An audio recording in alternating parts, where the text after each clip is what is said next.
Hello বন্ধুরা, welcome back once again. আজ তোমাদের সাথে একটা নিরামিষ ঘুগনির রেসিপি শেয়ার করে নেবো। তার জন্য প্রথমে কড়াইগুলোকে সেদ্ধ করে নিলাম।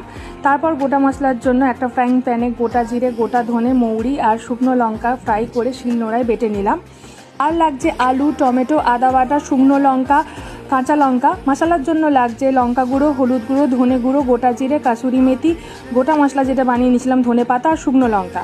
একটা ফ্রাইং প্যানে তেল, শুকনো লঙ্কা, তেজপাতা, গোটা জিরে দিয়ে ফ্রাই করে নেবো। তারপর টমেটো, আলু একে একে ফ্রাই করে নেবো।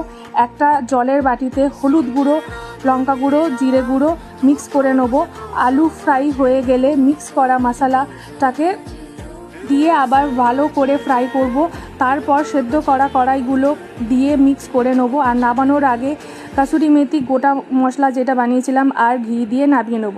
তো আমার এই ভিডিওটাকে যদি তোমাদের ভালো লেগে থাকে, তোমরা যেন কী করবে, আমার পাশে থেকো, আমার সঙ্গে থেকো। টাটা।